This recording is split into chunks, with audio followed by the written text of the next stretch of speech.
Bears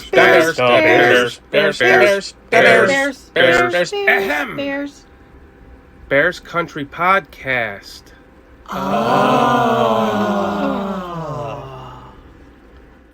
Welcome to Bears Country Podcast. We're just a few days away from the first game of the season against the Niners, which I have traveled home for and been documenting for all of you fans, just to give you some up-close personal feel to how this trip has been for myself personally, especially for the fans that have moved away or have never lived here. So the 53-man depth chart is now set.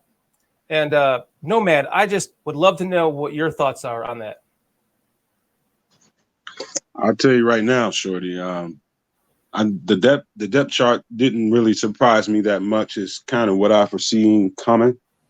However, looking at it again after I've done my due diligence at looking at film and studying these guys and know what their capabilities are in this system.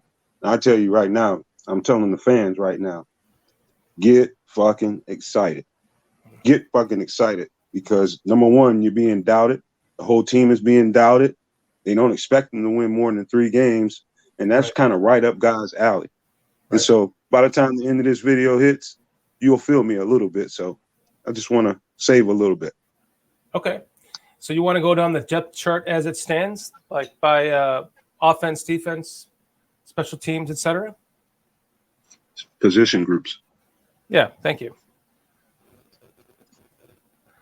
We have some clips here. Let's just talk about the offense. So break this down for me, my friend. Let's get into the running back room first. Okay. You got of course David Montgomery. You have Khalil Herbert backing him up. You have Treston Ebner.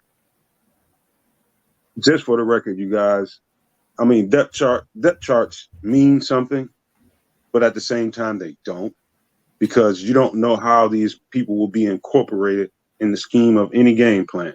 So if you see a Treston Ebner down there at the end of the running back rotation, doesn't mean he's not schemed into this game plan. They scheme every game plan according to who they're playing against. Mm-hmm. So let's just say David Montgomery might, in a normal game, get 20, 25 touches. Maybe not in a game like this. Maybe I want to see a guy that can stretch the field horizontally more than a guy that's running hard up the middle. He will see his touches, but I can imagine that Treston Ebner will play a heavy role in this game. For sure, man. He's almost our 5th wide receiver or 4th wide receiver in some occasions. So we're going to see a lot of him just because of his skill set. So totally agree with you on there. What's your next take? What position? The receiver group. But before we leave the running back group, like you were saying about Treston Ebner and his ability, and I've said this a few times in a few pods, be aware and understand that there is anywhere between running back and anywhere in the receiver position group that Treston Ebner can line up. Mm-hmm. He is going, if they incorporate him the way I think they will, he is going to wreak havoc on defenses. You kind of seen a piece of that, I think, in the Kansas City game. It was just a simple little choice route or a wheel route or whatever that thing was. And he just killed the DB right there in the slot. So there's 7 ways from Sunday that Treston Ebner can hurt you. So be aware of that right off the top. It's like they knew what they had from the get-go in training camp, and they chose just to play him, I think, a little bit less as the preseason went on, just to not expose the weapon that they have. So exactly. Yeah. So what's next, buddy? The receiver group. Tell me what you see there. There's it looks like 2 starting receivers, and again, this is a depth chart. Mm-hmm. It doesn't mean that's the way it's going to appear in the game. So they have 2 receivers, Mooney and St. Brown. Am I correct? As first string starters, right? Correct. That doesn't mean that those going to be the guys that are constantly out there in the game. And I'm just talking to people as though, some people may take this depth chart verbatim and this is the way it's going to look in the game. No, it's just that's your standard first string offense. That's all it is. So they're going to mix and pick spots to put people in. So it's going to be a lot of moving pieces in there. For sure. I mean, that the offensive line, the same thing too. I mean, they're going to be rotating players around in different positions, I would imagine, as the season goes on, just to possibly test them in certain areas. I don't know. Based on maybe a strength, it could possibly happen. So, I mean, what you're seeing here is with this wide receiver group, you got Byron Pringle and Dante Pettis. I mean, Velus Jones, I think, is going to be on the field so much more than most people have even considered because we haven't seen much of him in the preseason so far. Guys like I'd say, for instance, Pettis. We know Velus Jones. People have probably watched so much tape on Velus Jones leading up to this first game. It's ridiculous. People probably consuming every little video they can on Velus Jones. Mm-hmm. Yes, he's that explosive. He's that much of a difference maker with the ball in his hands. And it's also 7 ways from Sunday that he can kill you. So here you have 2 players that we just drafted. People were hollering about, hey, they didn't get enough receiving help for Justin. They need to draft this guy. Everybody thinks they has it figured out, man.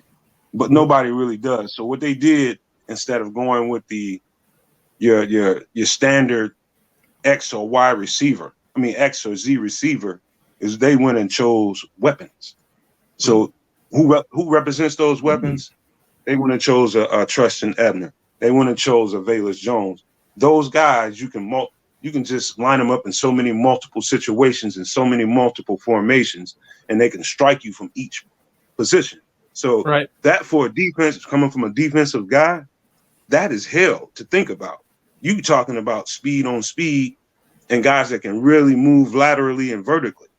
That's hard to fucking cover. I don't care how good your defense is. That is going to stress your defense out. So there are 2 jokers in our offense right there, right now, that's going to stress San Francisco out one way or the other. Just know that from the top. I should correct myself. I said I made it appear like they were going to move offensive linemen around from position group to position group. I just meant this team has said that they're going to be rotating their players in and out to keep them fresh. And so I like what they've done with the offensive line. Not on the O-line. They don't rotate O linemen. They unless somebody gets injured, those guys kind of stay in there. Yeah, I guess you're right for the most part, right? Unless they bring in a swing tackle or something. So yeah, I stand corrected. Thank you. What's the next position group? I mean, are you done with wide receiver, I should ask? Well, I can get into that a little bit more because it's basically what you're seeing on the depth chart. It looks like a base formation. It looks like, okay, it's going to be 2 wide, a tight end, maybe 2, and 2 running backs. Mm-hmm. And that's basically your base formation. Right. But it's not going to stay like that for the remainder of the game. Right. You might see a few basic plays out of that formation, but you're going to see a lot more complex stuff happening, and it's going to be a lot of shit coming at San Fran, so they better be ready for it. They're going to be doing a lot of bunch formations. They're going to be doing a lot of five wide receiver formations, a lot of 2 tight end formations, and different bunch situations. I mean, I've studied a lot of the Niners tape and the Green Bay tape, the teams that we got our offense from, San Francisco. And it's interesting just to see all the different complexities that each team has. And so, you can go back as far as, Denver in the 90s when Elway won it. This offense isn't brand new, but there's so many ways that you can use this offense and it becomes deceiving. And when you use the personnel correctly, as what we have seen from this team so far in the preseason, I know it's just fucking preseason, but it does make a difference. It does build your team. So when you get positive results out of preseason, it doesn't mean that everyone that has won out their preseason went on to the playoffs or won the Super Bowl. No, it's actually the numbers don't matter for that. They're exactly the opposite in a lot. So the point to it is that when you're seeing good results coming from your team in just a small amount of time with a new regime in the preseason, it gives you hope for like the kind of things that you're seeing what they're building here when talking about the depth chart. This is true. And if, on a whole, I'm kind of shifting a little bit, but listening to Darnell Mooney in his last locker room interview I seen, yeah, and he kind of said exactly what I'm trying to say here right now, and that is, okay, somebody asked him, what are you going to do if you get double teamed? And he's kind of smiled. He said, it's more work for somebody else. In this team, you gotta pick and choose who you want to stop. But right. When you do, somebody else is going to tear your ass up. So go ahead, double me, and watch somebody else tear your ass up. There's a lot of threats. Everybody's talking all that shit about they don't have enough weapons. Dante Pettis, just by himself, is one slippery motherfucker that's probably pissed off about being cut and traded or however that ended in San Francisco, and he wants to put something on their ass. Mm-hmm. So that guy alone, just watch out for him in the scheme of this offense. I'm sure they got something planned for him special. Me too, man. He was. You kind of saw some things that they're going to be able to do with him in the future, and that's exciting to think about because I think the wide receiver group that they kept is pretty good. I wish we saw more out of Pringle, but I guess it doesn't really matter because he has enough tape in the NFL. What's your next group, buddy? You done with wide receiver? You want to go on to the O-line? Yeah, we can briefly get into the tight ends. I think we have. Yeah.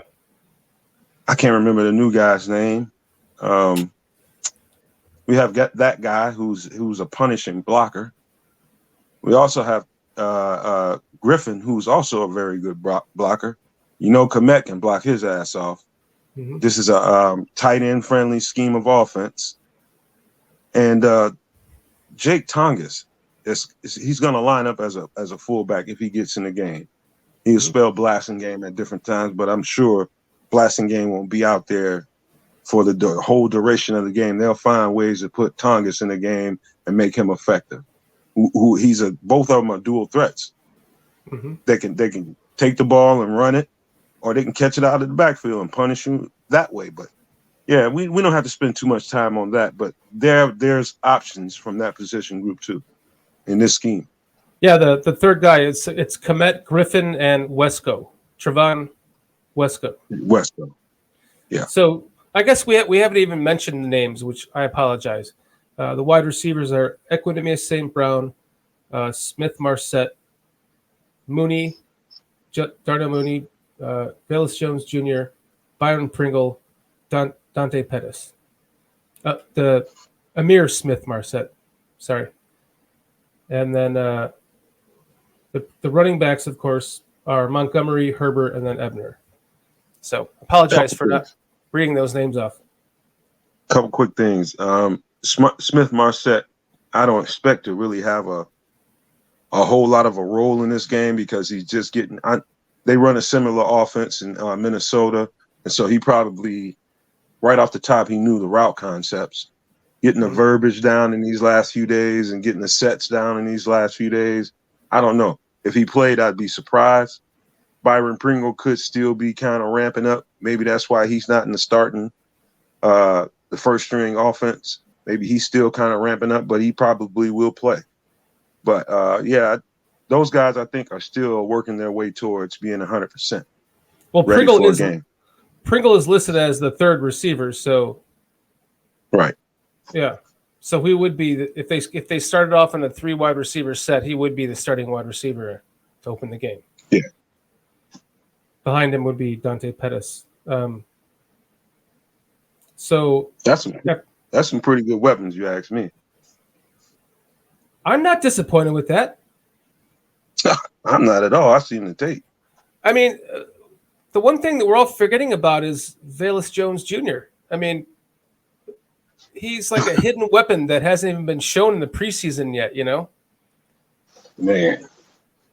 So those are the little things that all the it's almost like it was done by design by Poles and Eberflus to like, let's just I know it wasn't, but it almost like it was. Like, could you imagine that?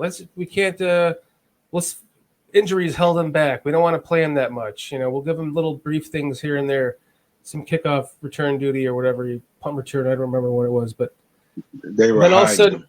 exactly. Then you open the season and bada boom, bada bing, 4.2 speed on the field. Bye-bye.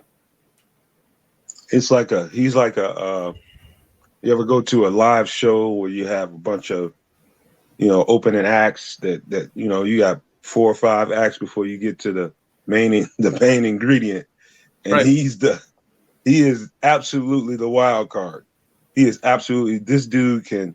I'm not gonna get carried away with him, but that dude is gonna open up so much for so many different people with that speed and just the threat that he poses on a field. It's like a Tyreek Hill.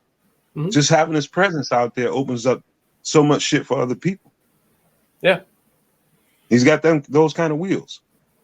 And he's never really had a problem with injuries, which is kind of suspect to me that he missed so much time with injury in his first training camp. So I'm sure they were just minor, but they just wanted to, they might have been soft tissue, and they just wanted to make sure that he was okay to go, because we all know that if you try to come back from a pulled hamstring too quickly, you're out for half the season.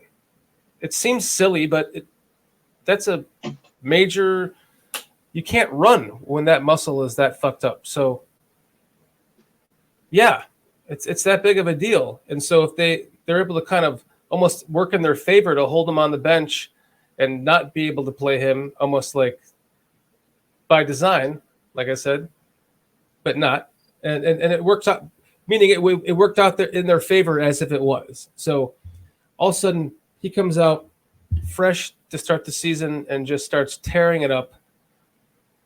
And they might want to save a little bit of him for Green Bay, in fact. I think they should actually, in my opinion, come out not trying to expose Velus Jones Jr. just yet. Save him for Green Bay. What do you think about that, man? I kind of have an idea of how offensive coordinators think. If they want to, what they like to do is go out there and establish a precedent. Mm-hmm. Because they've been looking at film on you, all the film that they can get on you, the limited amount of film that there is. Mm-hmm. They think they have an idea of what you want to do. Mm-hmm. And so the counter to that for an offensive coordinator is, okay, you may know exactly what we want to do or have an idea of what we want to do, but the first thing we're going to do, we're going to scorch your ass. We're going to make you respect us deep. So I expect them to hit Justin, to hit somebody, whether it's Velus, Pettis, somebody is going to get burnt deep, but he's got to establish a downfield presence just to get the pressure off himself.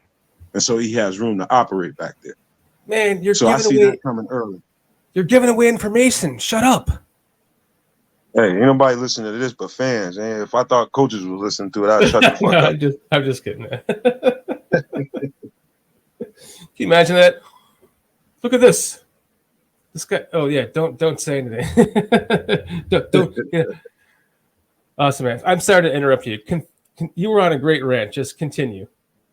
No, that's about it. It's about establishing a precedent. Yeah. To make sure that they honor. You want to keep a defense honest.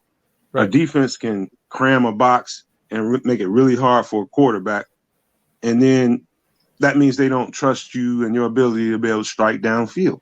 So you have to make them believe in it like they believe in Jesus. Bust their ass real early down the field and get them up off it. So I see Getsy having a plan to do that real early in the game. I know, man. I mean, just vanilla preseason and just kind of seeing some of the potential. And I know that, the Cleveland Browns have 2 first picks in the draft at defensive end that weren't in that game, and we can look at it that way, or we can look at it like Justin Fields played as well as anyone of us major fans of his would expect and hope him to be, because we believe in him that much. And it's just exciting to see going into the season now when they start to open this thing up and what Getsy's vision is going to become in real time. And it's so exciting to just be on this bandwagon that we're on. We've never gotten off of it. We're still on it. So our entire lives. So let's see where it's taken us now, man, because this is really hopeful. Getsy really does provide a lot of hope for myself, and I'm sure a lot of fans. We've all seen him speak and how he talks, and we know he's a good coach, and you can tell. Well, let's move on to that O-line before we get too long-winded there, and see why I think we're at 21 minutes. Okay, let's go ahead and get the moving. All right, offensive line, go ahead. So I'll let me read them off first, and then we'll talk about them. So Braxton Jones, and then behind him is Larry Borum, and then Cody Whitehair at right guard. Sorry, Braxton Jones is left tackle. Cody Whitehair is left guard. Behind him is Jatari Carter, and then Lucas Patrick is at center. Behind him is Sam Mustipher, and then Tevin Jenkins at right guard with Alex Leatherwood behind him, and then Riley Reif is the official starting right tackle. There you have it. So they were trying out Borum at right tackle, and now we have Riley Reif there. We've kind of talked about that, right? Just saving him. What's up with that? What do you think? Well, I think the way I remember this, that depth chart was, I think from left to right, it was Braxton Jones with Reif backing him up, right? Is that what you're looking at? No, Braxton Jones and Larry Borum is backing him up at left tackle. And then Cody Whitehair at left. You got Larry Borum getting backed up by wait a minute, that doesn't sound right, because that's not the roster they put out on the Bears website. Well, the Bears website was wrong when we tried to reference it last night. Okay, I'll just tell you what I've seen. They just put this out right before we got on here. The official Bears is Braxton Jones at left tackle and Riley Reif at left tackle. Right, bagging him up. Okay. So he's basically a swing tackle. They've been giving him a lot of work at right tackle to make sure he was competent at that position as well before in the end landed him where they wanted him to be in the first place, which is either starting that up as our left tackle or bagging that guy up, but knowing that he can play both sides. So that was no surprise to me. Who's backing up Cody Whitehair is interesting. And they have, and I think that's just because they don't expect him to have to do that, but they just put him there as the backup on that side of the ball because they feel that maybe he's the most competent at that. Because Sam Mustipher and Jatari Carter, they haven't been playing left tackle at all during the camp and during OTAs. They've strictly been on the right side. So the guy that probably has the most experience at that position is probably Lucas Patrick. So naturally, you would put him as your backup when you've been playing all these other guys on the right side. Right. And you put Mustipher to center. Right, and he's exclusively a center on the depth chart, but we know that they put him at right guard, to be able to have a little bit of flexibility out of that guy. We hope that he never has to play that position, but just in case, he's someone that can. All right, so we're just not going to even use the rest of the clips that I chose because they're from false information because I thought I was clipping it from the Bears site, but I had the wrong side up. So my apologies. It's all good. I got fucked it that in up. my head. I have it right here though. So it's right. It's here. It's right here in front of me. So don't worry about it. So you were at left guard is Whitehair and Patrick, and then Mustapher behind him, and then center at Patrick, and then Mustapher, and then right guard is Tevin Jenkins, and then Tyree Carter. Yeah, that's the surprise. Not really a surprise, but towards the end when they were making the cuts, and they were getting that last preseason game and the game before that, Tyree Carter it wasn't looking so good for him, at least to the eye, because he wasn't playing, he wasn't getting snaps in the preseason, and maybe the coaches were up in the air about whether they wanted to keep him on the 53 or put him on the practice squad. Maybe they were in flux about whether to do that, and maybe they thought better of it not to put him on the practice squad because he's really, really talented, but he's raw, and they thought that maybe putting him on the practice squad might. We don't want to lose him, man. We invested a lot of time and energy in this dude. Right. We got to make sure we put him on the 53 and just get him some opportunities if they present themselves. So I thought it was a smart move to add him to the 53 and have him high enough on your depth chart so that he can get reps if he needs it. I totally agree with that. I mean, we've talked about it before. We were worried about him getting on the practice squad because then that creates problems. They could still sign him, but then you have to cut someone. So you can get taken. Yeah. Happy to see him grow especially behind the nastiness of Tevin Jenkins. I mean, Poles has said it himself just recently, just about his finish and just how nasty he is. He's that prick that he was talking about.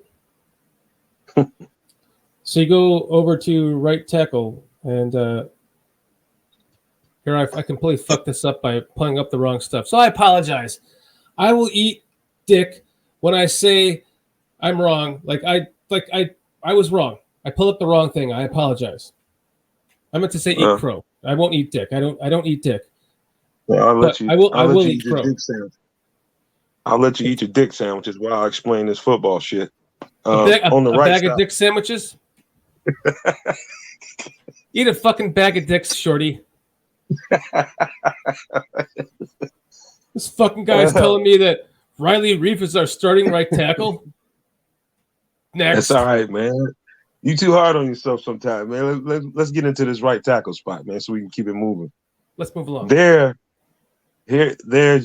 would put a big circle on that position if I were somebody casually watching this podcast or listening to this, and they were looking at a depth chart of their own, with a big old circle right there. Why? It's because I know Alex Leatherwood was an opportunity they probably couldn't refuse. Having him show up on a waiver wire, it's like, yeah, we got to get him, but they were targeting him, I'm sure. Why? Because I this is just me, and when I watch the film, I don't see, and I said this in the pod, and I'll just repeat it really quick. I don't see Larry Borom as the finisher that these guys are looking for. I see Larry Borom as kind of passive when it comes to run blocking. And in the end, I think unless he turns it up a notch and just gets a little gunpowder in his diet or something and fires the fuck up, Leatherwood's going to end up being there when he's up to speed. Because one thing he is good at is fucking run blocking and finish. And so I'll just circle that position if I was anybody listening to this or watching. You have pounded the table for him at right tackle, even though there's a lot of people that think his arms are too short, and I know you disagree with that. And by the way, his arms are right on the spectrum. They're not too short. They're right on the spectrum. They're actually slightly above. So I'm not going to just – I'm going to be optimistic with you and say I think that that's possible too. We could both be wrong. You know something, man? We could both fucking be wrong. I know a couple of scouts out of the Atlanta area, one in Ohio. And one thing, it's very clear when you talk to guys like that. is they'll tell you, and each one of them has told me this separate. When none of them was around each other, this is a common denominator with all of them. They overanalyze every fucking thing. Right. When you're a scout, you get paid to be critical. You get paid to be just, you have to fine tooth comb everything with tweezers. You have to be, that's why they pay you, because if you miss something, it could cost you your job. Right. So, some of these scouts, man, they get carried away with that arm length shit. Sometimes it makes a difference depending on what position you're playing, but sometimes it doesn't make a difference at all. It's just either you got it or you don't. That's just all it is to it. So I don't pay much attention to that shit. It's just, scouts will be scouts. So you want to move on to defense now? Sure thing. Let's do it. Defensive ends. We have Robert Quinn and Dominic Robinson and Kingsley Jonathan. Huh. And let's see. The other side, we have Al-Qadin. So that would be, that's the right side, right? The right defensive end. Quinn is the right defensive end, I would say, right? Yes, he is the right side DN. So then you have the defensive tackle is Justin Jones and Armin Watts, the pickup we just signed from the Vikings. Yeah. And then at the nose defensive tackle, we have Angelo Blackson and Armon Watts again. Right. So three defensive tackles kept. Sorry. Yeah, three. Yeah. So what they did is, and I'll talk about the interior defensive lineman first. What they did was they chose kind of speed with a mix of power over just raw power. They wanted guys that can be explosive and push and be fast at the same time. So what you gave away with Tonga is just raw power. Mm-hmm. Pennell is I don't know where he's at on the depth chart, but he's gonna play a little bit, but he's limited. He's just all power.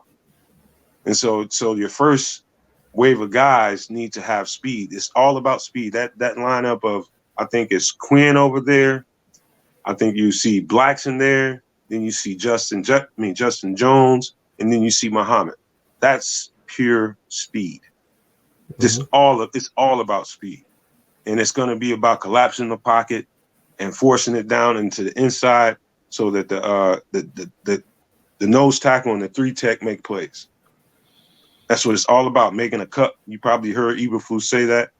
Just kind of make a cut and shrink it, mm-hmm. and force the quarterback in the run game right down into the middle where you got great linebacker play between Morrow and Roquan Smith, and it's just going to let them eat. There's nothing not to like about that.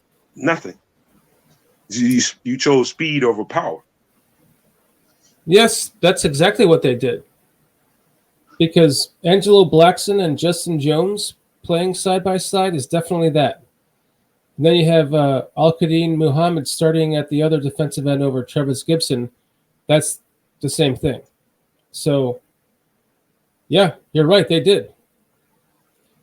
That's going to be. So thus far, I would just say this to everybody listening. Thus far, I would say I don't like. There's nothing about the starting lineups from offense to defense thus far that I could tell you is a negative. So far, and I'm being honest with you, this is just my football knowledge, not my Bears fandom. I'm just telling you from my football know-how.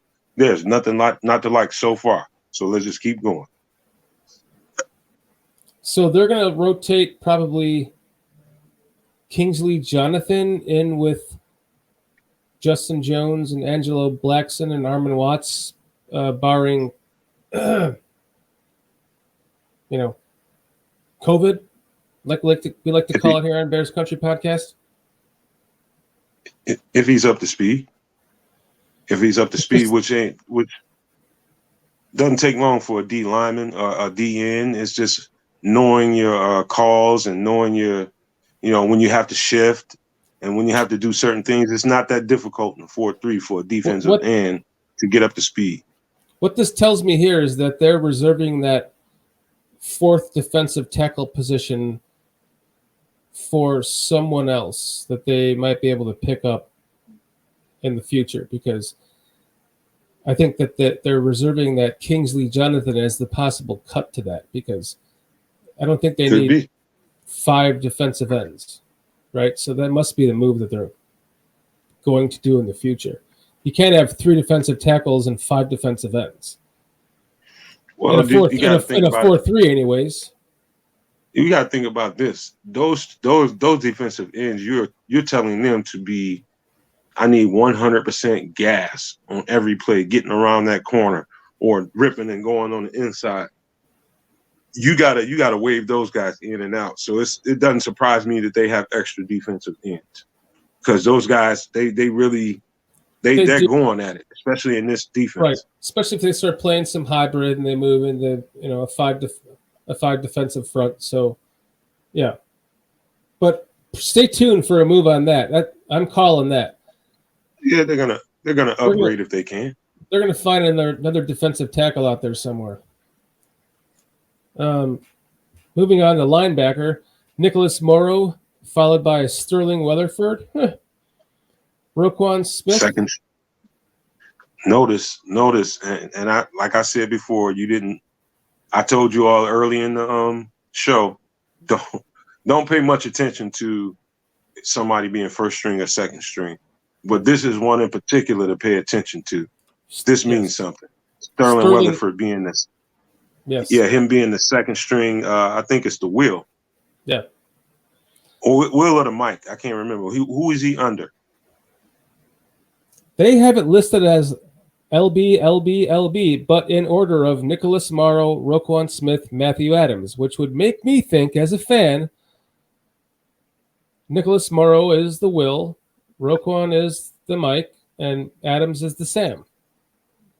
I don't know, because actually Roquan Smith, and then behind him is Jack Sanborn. So Jack Sanborn would have to be the Mike. So on the Bears depth chart, as of right now, which is why I didn't want to go to it in the first place, and I fucked up going to the wrong place. But we're looking at the Bears depth chart just for fact, matter of fact. Roquan Smith is listed as the middle linebacker. Well, that's wrong. That's wrong. Well, what's going to happen? Shit. I mean, go ahead, preach it. No, what all it means is Roquan, he didn't have the green dot the whole offseason. Morrow did, so he's playing Mike. Roquan is playing Will. I think intangibles that Weatherford has lends to Will all day, so he'll be backing up Roquan, and Sanborn will be backing up Morrow. That's the only thing that makes sense. Mm-hmm. Yeah, I mean, this stuff changes as it goes on. This is just the opening day depth chart, and they it doesn't really matter. It's just how they put them on this piece of paper. They move them around how they want during the game. So then Matthew Adams is not listed with a backup, so they kept 5 linebackers. Obviously, so he's officially the starting Sam. Yeah, which is irrelevant because the Sam don't play that much in this defensive scheme. Exactly right. So at cornerback, we have Jalen Johnson, followed by Lamar Jackson, Josh Blackwell, and then Kyler Gordon, Kindle Vildor, and Jalen Jones. And then, so let's pause there for a second. So they didn't even name like a nickel back position. So that would mean that is Kyler Gordon the starting cornerback in a base 4-3 defense? Would you name nickel or starting left or right corner if you were going into a game and you didn't have to? Or would you let the opponents assume what they want to assume about who's going to be where? Good call. I would do just that. So Lamar Jackson is behind Johnson, and Kendall Vildor is behind Gordon. So it's I'll just talk for a second. Is it Lamar Jackson as the second cornerback in a nickel defense, or is it Kendall Vildor? That's the kind of question that I want to ponder here for a second. It seemed to me like it was going to be Vildor the entire time, but actually no, it has to be Vildor because he's listed behind Kyler Gordon in that spot, which would make him the second cornerback in a nickel with Kyler Gordon to the nickel. Am I done fucking rambling on? Are you done pissing whatever you're doing? I'll tell you how I think it's going to line up. I think it's going to be right off the top. It'll be corners from Jalen Johnson, of course, is going to be your right side corner. That's where he plays. Kyler Gordon will be your left side corner. In the slot, it's probably going to be Vildor. But there's going to be times when that position between the left corner and the slot is going to be interchangeable just so they can have options with Kyler Gordon to work out of the slot. Right. When that happens, I think Vildor comes out of the game and Jalen Johnson fills in at left. That's the way I see it. That's the way it looked in the preseason. That's the way it looked good in the preseason is when they had when Kyler came into the slot, they put Lamar Jackson over there in the on the left side and it looked really good. So I see Vildor playing if he has to, if there's an injury, but when Kyler Gordon goes to the slot, I see them sliding Lamar Jackson in there. Me too. I mean, Jackson looked pretty damn good in the preseason. I mean, athleticism all across the board. Played well. Sure made his case, didn't he? Mm-hmm. He reminded me, if I didn't say it before, he kind of reminds me of like a Jerry Azuma, just because of the number 23, but for some reason he reminds me of Jerry Azuma. Yeah. So on to safety. Eddie Jackson, obviously. Oh, we didn't finish the final cornerback. It goes Kyler Gordon, Kendall Vildor, and Jalen Jones. Safety is Eddie Jackson, DeAndre Houston, Carson, Elijah Hicks, and then Jaquan Brisker and Dane Cruikshank. I think it's by far. I ain't gonna say by far, but I'd say between it's the best position on the team, quasi or slash the running back group. Mm-hmm. Because it's the versatility of those guys, the depth of. I mean, that's a pretty good safety group right there. That is pretty good, and I believe that all of those guys are kind of interchangeable. Although it's going to be Eddie starting, it's going to be probably DHC behind him, and it's going to be Hicks behind that guy. And then you go down to Brisker as a starter, probably got Cruikshank behind him, and probably DHC going back and forth in between them.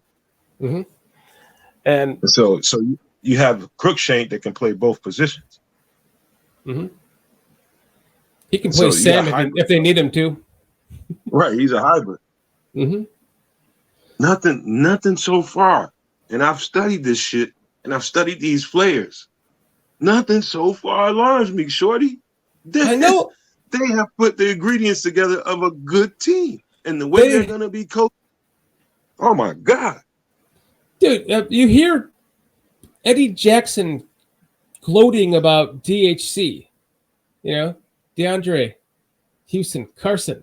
He's been on this team for so long. He's a veteran. He's a solid veteran.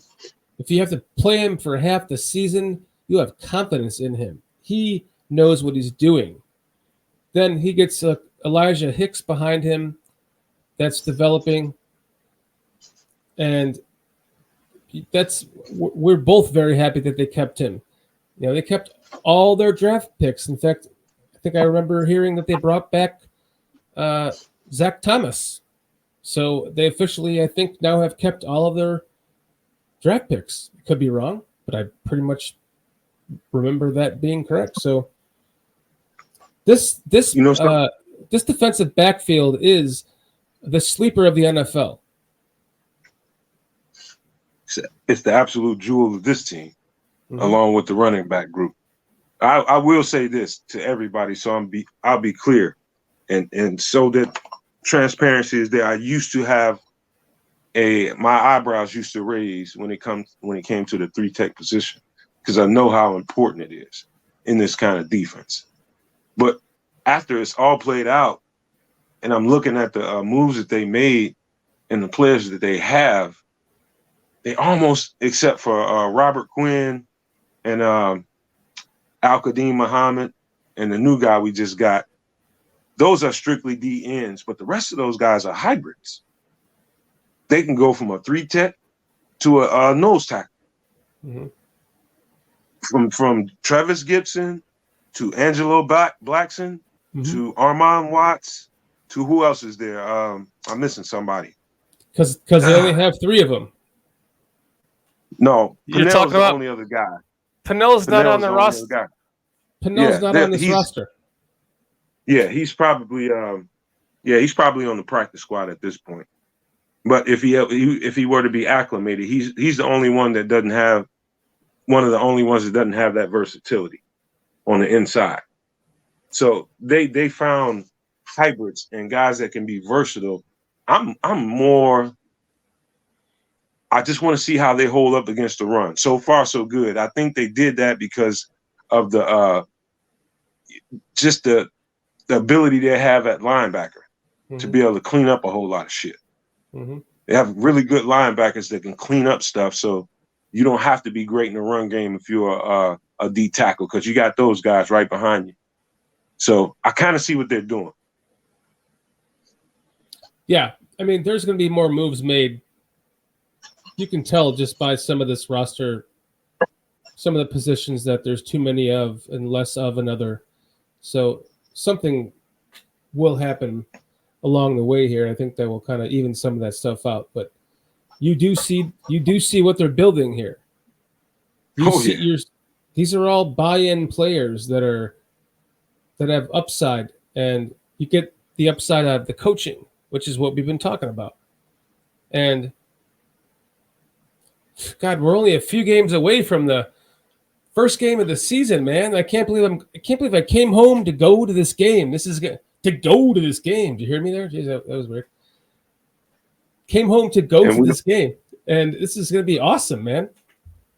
And we don't even have to get into the special teams. That's kind of what you would expect. Herbert at the kick return and Valus at the punt return. They're just trying to be explosive in every aspect of the game, offense, defense, and special teams. And you see that with them putting those guys at those positions. You want to talk about special teams? I mean, Trenton Gill, Cairo Santos.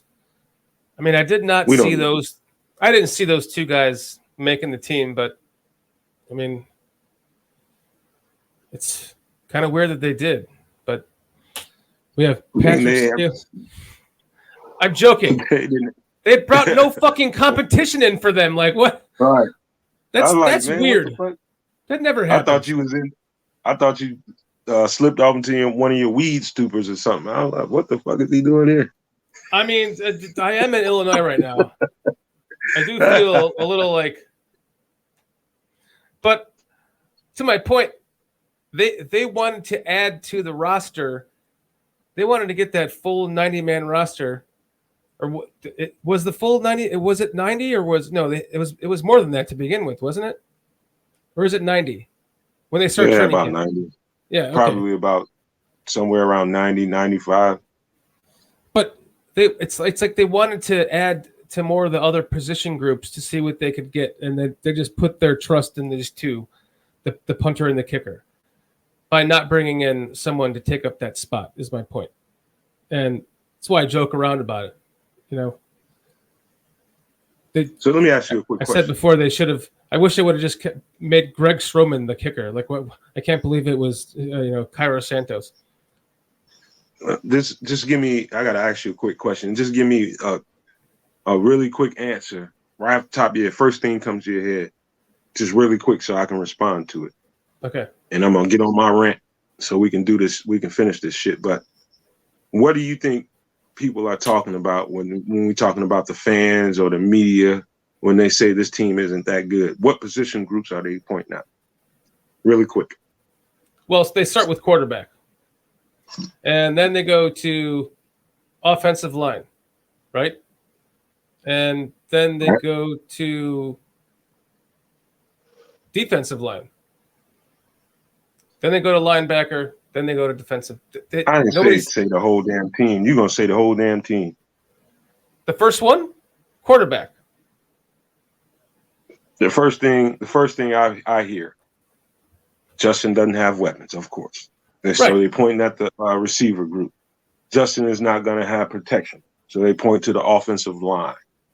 Those two are the common thread in every Bears argument about this team is not going to be good that I hear. Right. And Justin Fields came from Ohio State. He sucks. They have no weapons for him to even get better at because they need to have superstars to develop. They need to have superstars at the wide receiver position to develop the quarterback, not the other way around. Then the offensive line sucks. Sorry to interrupt you. Go ahead. And let me end it like this, man. And you guys can take me for my word, or you can go do the homework yourself and go do the studying, do all the tape watching that I did over these last few months. And I really looked into these guys, especially at the receiver group and at the O-line group. I will give you this before I get into this. The O-line group, I wish was settled a couple of weeks before it was, but they have settled it. And they have this week to really start gelling and coming together as a group. And so, like I said before in the last pod, that's going to be a situation that's going to progress throughout the season. However, that receiver group, I'm telling you guys right now, you're going to be in for such a surprise at the kind of weapons that we actually have. Is going to blow you away because the talent at each one of those guys each one of those guys has a certain talent level and a certain versatility to what they bring to the table. Each one of those guys, I can point out a whole bunch of stuff about everybody from Darnell Mooney all the way down to the last receiver on the list, which is Smith Marset. All of them have unique abilities, and when you have a quarterback that is as fluid at the arm and is as accurate as Justin is, and the ability to move around and continue a play and not lose on a play, all of that shit is on the table. So just because they don't have that name, those names like Odell and DK Metcalf, so we didn't get those guys. So fuck them. We don't need them. I'm telling you, these guys are sufficient, and they will get the job done.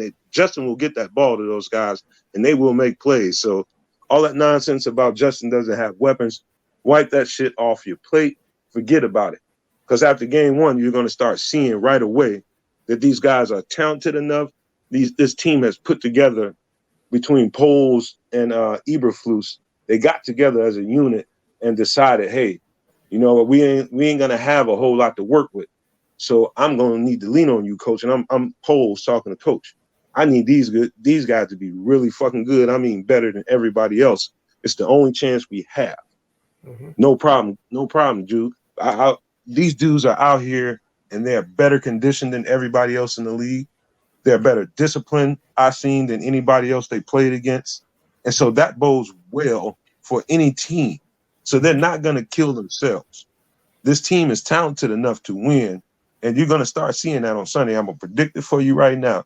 It's going to be 24-7 Bears winning over the 49ers. They're going to give that quarterback that hasn't had enough opportunity to play in games all kinds of hell because they should. He's too inexperienced for a defense this fast. They're going to kick these dudes all over the place, man. Not saying that we're not going to have any problems, but it's in the end, it's not going to make a difference. 24-7 Bears, quote me on that shit. I don't give a fuck. We're going to win this game. We're going to win it easily. You just quoted yourself. I mean, I think I'm thinking big things about this game too. I think I predicted, what did I say the other night? 22-11, came with some weird score. But no, I think that this game could The Bears could easily get up into the high 20s. It could be 28. 28 to 10 would be something I would predict. Everything that you just said. I mean, you talk about DK Metcalf. He had a great quarterback, right? It seems like these wide receivers that are, I mean, I guess not all of them, but, mostly the great quarterbacks make the great receivers. And when we start to see that out of Justin Fields this year, you're going to see the whole team buy into his leadership. And the sky is just going to be the limits for them, because once they all buy into Justin Fields, and he's just dropping dimes all over the field, he is extremely accurate to what you said, Nomad. He's a leader. He'll take a hit and keep on ticking, and he leads his team. So all the other stuff just falls into place with the coaching. And this receiver group that everyone's been shitting on all year, it can easily just be made better by a good, or in my opinion, soon to be great quarterback. Why can't we just assume he can just blow up? What if he plays like that every game in the final game of the preseason? And he's seeing everything faster than everyone. He kind of made, a headline by saying in his first preseason game that he thought the game it wasn't as fast as he thought it was going to be. And he took a bunch of slack for that and had to correct himself. But all he was saying was he processes things that quickly. So once he takes a hold of this team and just puts them on their back, that's when you're going to see this team go 11-6. And everything else will fall into place after that, because all the chemistry will be built from him on offense, on defense, from our secondary, and Roquan Smith leading that defense. And the secondary, in my opinion, will make the defensive line better, because I think that they're going to be that good. We could have a defensive rookie of the year at one of two positions. It's not a joke. It's possible. So, yeah. And the only reason I said 24-7 as the final score, I didn't even consider what the defense can produce for the team. I didn't consider turnovers. I didn't consider covered sacks from the secondary that will provide that, because that secondary is that good and legit. That guy's going to get sacked because he's not going to have many places to throw the ball. Mm-hmm. So I didn't consider that. So it could be, they can run that motherfucker up to 35 points at least. But, that's given if they get some turnovers and take the ball away. But I would say as a basis, 24-7. I would say that's good. That's a good place to start. I would agree with you on that. Man, we have a lot more content to come as the week goes on, because the wheels are turning. There's lots of stuff kind of behind the scenes at Bears Country Podcast. So we just want to make sure that you guys all, if you like this content, that you please subscribe to it and set your notifications. And set your notifications to the Barroom Network as well, who we are in association with. And we do content on their network as well, Monday nights, starting soon. So set your notifications for that on the Barroom Network. And Nomad, I think that's a wrap on this show, right? I would say yes. We're going on an hour here. I mean, we have like 40 seconds left. We could just end it at exactly 1 hour if we wanted to. Go for it. No, we won't do that. We're close enough. No. Okay. You want to end it at exactly 60 minutes? We got less than 30 seconds. Sure. You want me to say something? Yeah, you got 20 seconds. Go ahead. All I want to say is it probably sounded like we were rambling and we were reaching, But I've done my homework and I've watched the tape. I'm telling you guys to get ready. Get your fucking popcorn ready because after they win week 1, hey, you're going to be surprised. So go ahead, Shorty. Now you went over 60 seconds. Damn it. That was your rant, man. No, we appreciate you watching us here on Bears Country Podcast. You are the fans that make us go. If you want to join us on the show as a guest, as a fan, email us at bearscountrypodcast@gmail.com, and we can make that happen for you. You can come out and talk Bears with us, Nomad and I, and even Kitty when she's doing the production. So we want to say also thank you to Barroom Network, our podfather, which we will be doing shows from on Monday nights soon. We'll keep you in the works. So just make sure you subscribe to Bears Country Podcast as well as Barroom Network and set your notifications so that you can see us on either or. Until then, the next time we see you, Bears!